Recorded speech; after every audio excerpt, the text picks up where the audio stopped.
Halo semuanya, jumpa lagi dengan gue Chandra di channel Rapin Tekno. Jujur aja nih, siapa di sini yang setiap hari ngerasa ritual nyapu dan ngepel itu makan waktu dan tenaga? Apalagi kalau misalnya pulang kerja nih, udah capek lihat lantai kotor, rasanya pengen pura-pura nggak lihat aja, kayak acu tak acu gitu.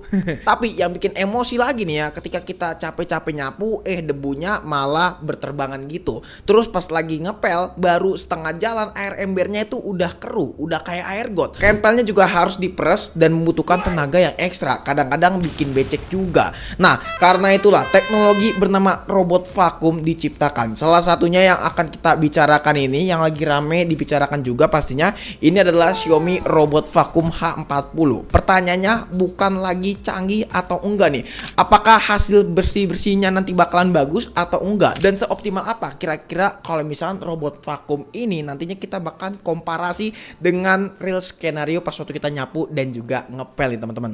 Nah, di video kali ini kita bakalan compare sekaligus kedua hal metode tersebut, menggunakan robot atau menggunakan manual. Kita juga akan kupas tuntas seberapa menariknya robot vakumnya satu ini, mulai dari fitur-fiturnya dan juga seberapa worth it buat dibeli. Tapi kita akan lihat bukti nyatanya nanti mana yang lebih efektif ya mengangkat kotoran, karena itu yang paling penting antara kita bersih-bersih menggunakan nyapu dan pelan atau menggunakan robot vakum ini. Cuman hanya satu kali klik aja. Oke, untuk tes kali ini agak sedikit ekstrim karena gue udah menyediakan medan perang nih, yang dimana nantinya ada banyak sampah, debu, dan rambut yang bakal disikat sama robot vakum yang satu ini, dan kita bakalan lihat dengan tenaga manual pastinya. Tapi sebelum kita siksa, kita kenalan dulu deh sama robot vakum yang satu ini. Ini merupakan Xiaomi Robot Vacuum H40. Kalau dari segi desain cukup compact nih, walaupun kalau dilihat agak sedikit gede diameter si vakum yang satu ini. Materialnya sendiri robot vakum ini full polikarbonat, mulai dari robot vakumnya sampai ke tong sampahnya ini yang bisa menampung kapasitas sampai 4 liter. Warna yang available cuma satu aja nih, yaitu warna putih, dan ini warna yang gue sangat sayangkan banget untuk sebuah alat bersih-bersih. Kenapa harus warna putih?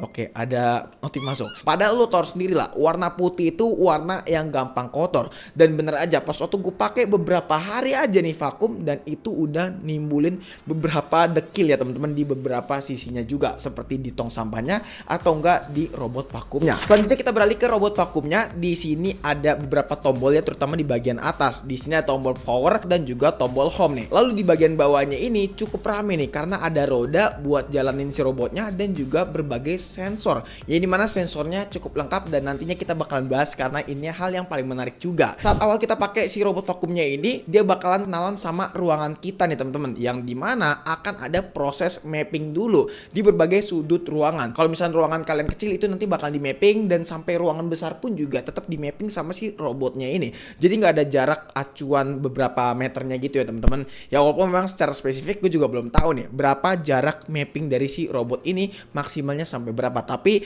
harusnya dengan ruangan 7x4 di kita ini ya teman-teman, itu udah bisa banget di mapping sama si robotnya ini. Dan fungsinya apa sih mapping ini? Ya jelas biar bisa memilih ruangan mana yang mau kita bersihin terlebih dahulu. Jadi kita bisa milih secara manual ataupun otomatis mau ruangan mana yang kita bersihin, entah itu ruang A aja atau enggak sekaligus sama ruangan B. Gak cuma itu, namanya robot vakum yang tadi gue udah mention kalau misalnya dia tuh punya banyak sensor. Ya, robot vakum ini punya banyak sensor yang dimana ketika dia nabrak-nabrak setiap lagi bersih-bersih, otomatis nggak akan drama kalau misalnya vakumnya macet karena kejebak tembok ataupun benda di sekitar kalian. Jadi kalau misalnya dia pengen nabrak, nanti bakalan mundur gitu teman-teman, dan bakal cari track yang bisa dia lajuin gitu. Ini sih lucu sih ya. Terus juga kalian bisa atur jadwal bersih-bersih di aplikasi Xiaomi Home-nya nanti. Jadi kita nggak perlu lagi tuh pencet aplikasi buat manggil robot vakumnya ini buat bersih-bersih pastinya. Tinggal kalian atur jam dan harinya aja, dan si robot nanti bakalan ngikutin jadwal yang udah kalian atur. Robot vakum ini juga punya daya hisap sampai 10.000 Pascal teman-teman, yang dimana rata-rata robot vakum sekelas ini biasanya masih di bawah itu teman-teman. Jadi daya hisapnya bisa dikatakan robotnya satu ini udah sangat besar. Dengan daya hisap sebesar itu, klaim dari robot vakum ini bisa menghisap debu halus, sisa-sisa makanan hewan, potongan kertas kecil, kutil, serpihan selai rambut, bahkan sampai kotoran yang membandel alias yang menempel di lantai kalian. Sebenarnya banyak banget yang bisa dihisap sama robot vakum ini, dan kita udah coba tes juga nih robot vakum, dan nanti kita bakalan tampilin.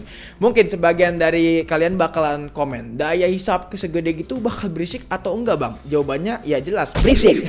Tapi buat kalian yang pengen lebih senyap, bisa kalian atur di aplikasi Xiaomi Home nih. Ada 4 pilihan di sini, dari mulai silent, standar, strong, dan juga turbo. Ya otomatis kalau misalnya kalian pilih yang silent, daya hisapnya nggak bakalan sekencang turbo ya teman-teman. Dan mungkin ada beberapa sedikit kotoran yang masih tertinggal. Jadi saran gue mendingan di standar atau enggak di strong aja. Selain itu kalian juga bisa atur gimana cara jalan si robot vakumnya ini, mau zigzag ataupun cuman berbagai sudut ruangan aja. Jadi bisa kalian atur secara bebas teman-teman. Nggak lupa juga kita bakalan bahas sikatnya ini teman-teman, yang dimana di bagian bawahnya vakum ini punya desain sikat gitu ya. Dan ini dirancang untuk anti kusut. Jadi kalau misalnya nemu kotoran kayak rambut panjang ataupun rambut pendek, bulu hewan peliharaan yang bener-bener halus ataupun tipis, itu nggak ada masalah sama si robot vakum ini. Dengan struktur sisir berbentuk huruf V dan sikatnya ini anti kusut, sistem pembersihannya itu jadi lebih maksimal. Di sini juga ada 5 langkah teman-teman, dari mulai menyapu, menggulur, mengumpulkan, menyisir, dan menyedot, yang dimana semuanya ini dilakukan tanpa membuat rambutnya itu kusut di dalam mesin si robot vakum ini. Ya teknologi sisir kayak gini sih bisa dikatakan udah cukup canggih lah buat robot vakum yang kayak kelasan Xiaomi ini. Tadi kita sempat singgung kalau misalkan robot ini punya tong sampah juga. Yap, robot vakum ini punya rumah bisa dikatakan ya teman-teman, yang dimana di sini punya kapasitas tong sampah sampai 4 liter. Jadi kalian gak usah ngebuang debu-debu yang ada di robot ini yang berjalan, karena memang dockingnya ini nanti bakal menyedot sampah yang ada di robot vakum teman-teman. Robot vakumnya ini juga tersedia alat pel yang nempel di bagian belakangnya ini teman-teman. Total tangkinya sendiri bisa ditampung sampai 210 ml. Tapi sayangnya kita harus cuci kayak pelannya ini dan masukin air secara manual. Soal baterainya sendiri kapasitasnya 5200 mAh yang bakalan bisa kita pakai buat bersih-bersih selama 180 menit nih, atau sekitaran 3 jam. Jadi nggak perlu khawatir kalau misalkan si robot vakumnya ini kehabisan baterai. Kalau misalnya udah pengen habis, dia bakalan balik otomatis ke dockingnya buat charging, dan nantinya bisa tetap di continue juga kok teman-teman. Jadi nggak harus bersihin dari nol. Oke, tantangannya sudah siap nih di sini. Lantai ini akan kita bagi dua nih teman-teman. Mulai dari menyapu nih, kita menggunakan tradisi konvensional teman-teman, pakai sapu injok. Di sini bisa kalian lihat cukup kesulitan kalau misalnya kita nyapu dengan menggunakan sapu modelan kayak begini teman-teman. Sekaligus ini bisa dikatakan sebagai skill isu juga. Jadi buat kalian yang masih beginner buat masalah menyapu, ya ini bakalan kelihatan banget nih hasilnya. Terus kalau misalnya kita menggunakan robot vakum, hasilnya sih cukup lumayan oke nih. Debu yang diangkat bisa dikatakan sangat amat maksimal,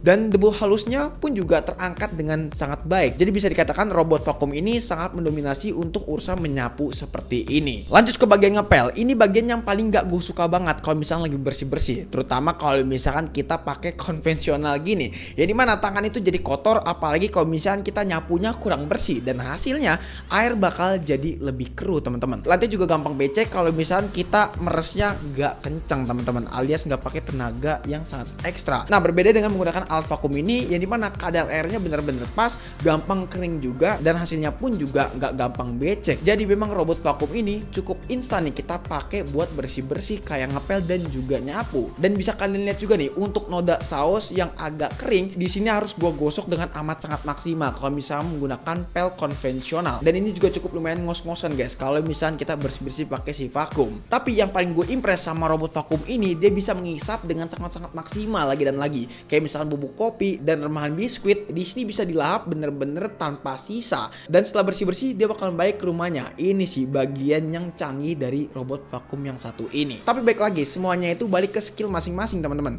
Kalau kalian mahir dalam menyapu, ya mungkin hasilnya bisa lebih bersih. Jadi kesimpulannya, untuk urusan hasil akhir, kebersihan dari robot vakum ini jelas menang teman-teman. Lantai terasa lebih kesat, bebas dari debu-debu mikro, dan menjangkau area yang sangat sulit buat kita jangkau, seperti di kolong meja, di kolong kursi, atau di kolong tempat tidur. Ini sih bagian yang paling enak banget ketika punya robot vakum ini.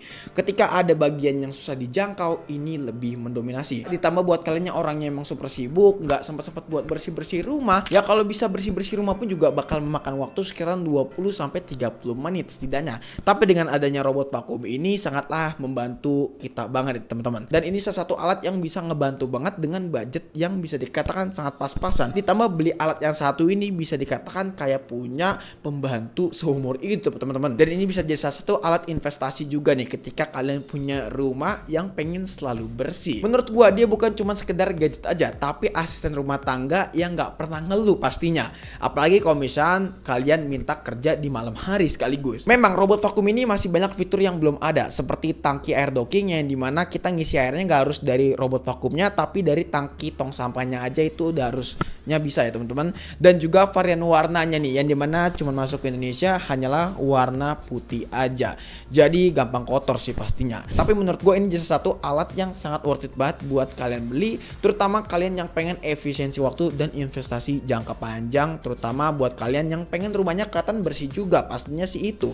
Dan alat ini bisa jadi salah satu jawabannya. Jadi guys, mungkin cukup sekian aja video kali ini. Kalau misalnya kalian punya pendapat ataupun punya pertanyaan, langsung aja tulis di kolom komentar. Pengennya secara privat, boleh banget langsung klik link yang ada di deskripsi, ataupun langsung check out produknya, klik link yang ada di deskripsi juga. Chandra pamit, sampai jumpa di video selanjutnya. Until next time, goodbye.